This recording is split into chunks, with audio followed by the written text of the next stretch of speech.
our da'wah, much of it has grown from people that we don't even know, that we don't even have contact with. The brother who does our thumbnails, I've never met him in my life. He's in another country, may Allah reward him. We've offered him money, he doesn't take a penny. He does the titles, he does thumbnails, he does shorts for the sake of Allah. And his ajr is with Allah. I've never even seen him in my life. Never talked to him on the phone, only messages.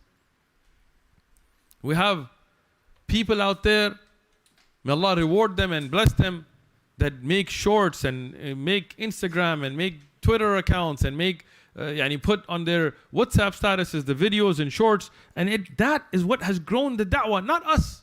We don't buy views, we don't use promotions, we don't do any of that. We just go out and give the da'wah upon the Quran and the Sunnah, and then all of you together, united, working, have taken that da'wah that now we get calls from Finland of people wanting to become Muslim. We have people in parts of America that were crazy Bible belt, Bible thumping, hardcore Christians that are now, mashallah, brothers with beards and thobes and munaqqibat and muhajjibat and all of that. Why? Because people like yourselves got involved. And instead of wasting your time watching TikToks of dances and TikToks of stupidity and cats falling off buildings and these kinds of things, use your social media for the da'wah.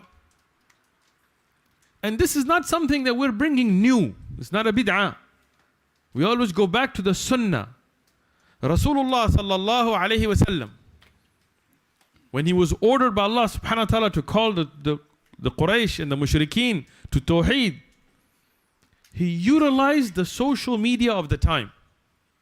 What they used to do is, if there was going to be an attack from outside of Mecca, they would go on a particular hill or a mountain and they would take off their clothes. They would get naked, butt naked. And they would say, Ya Sabah. And this would be a warning call. This was their social media to get the warning out to the people of Mecca that they're going to get attacked. And this is something that was developed by kuffar of Mecca.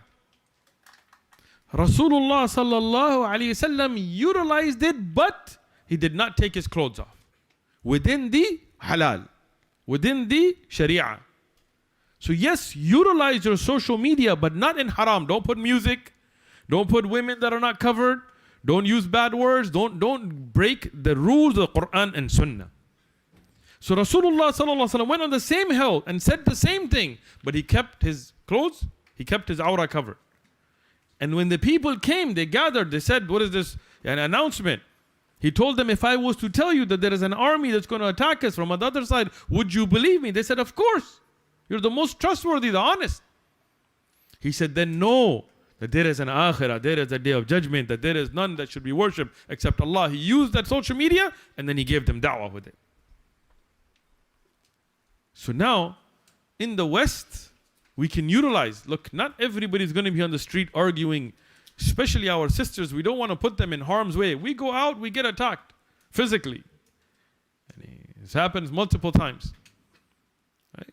But what our sisters can do is from the haya, from the hijab of their house, you make clips, make shorts, post them, utilize them, encourage their husbands and brothers and sons. Some of our young brothers, they're better in tech than any of us. Utilize that. Don't waste your time streaming on Twitch with games. Nobody wants to see you build a Minecraft house or something, whatever. You can't, Fortnite, you can't be building and shooting. It's not real, right? Brothers are like, I never shot a gun except in Fortnite. I'm like, you've never shot a gun. You can't be hopping around in real life. So don't waste your time with that kind of stuff. Instead, call towards Allah. Think about it. If you call a person towards Allah, you may never even meet them. You make a video, you post it about Tawheed, about Da'wah. You can take our videos, make clips. It doesn't matter. We don't copyright anything. We don't make money off Da'wah. We don't make money off YouTube. I don't have a Patreon. I don't worry about that kind of stuff. You take that and somebody becomes Muslim. And you may not even know. But you were the means. Hidayah is from Allah. Guidance is from Allah. But you were the means. And then you show up on the day of judgment and your scrolls of deeds open up and there are Hajj and there are Salah and there are Siyam and there is Quran that you didn't do. And you say, Ya Allah, I didn't do these. I say, no. But you called somebody towards it, and all of those amal of theirs will be in your record. Imagine that. Imagine, the people like Ahmed Didat and Zakir Naik and others.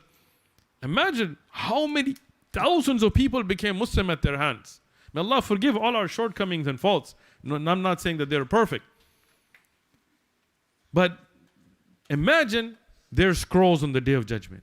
Then imagine those great Imma and ulama like Shaykh al-Islam Taqiyuddin ibn Taymiyyah and Hafiz ibn al-Qayyim and Ibn Rajab and Rahmatullah alayhim. May Allah have mercy upon all of them. Imagine their scrolls of good deeds. Till today, we're studying their works and Aqidah Wasatiyah, and we're looking at Dawa Dawa and Jawab al-Kafi and so many Madarij al-Salikin who are benefiting from their works. The likes of Muwaffaquddin ibn Qudama with Al-Mughni and Lum'atu I'tiqad and such great works that are out there, right? Imagine those great scholars. And then imagine the Sahaba. I was in Indonesia, largest, most popular Muslim country, and I just started thinking, those early Sahaba and Tabi'un that came as traders, as Tujjar, I don't think they could have imagined that 220 million Muslims would be there at that island, those islands someday. But they're dead in their qubur, in their graves, in barzakh. And they're getting all those deeds written for them. Imagine them on the Day of Judgment. So inshallah, this should be an encouragement.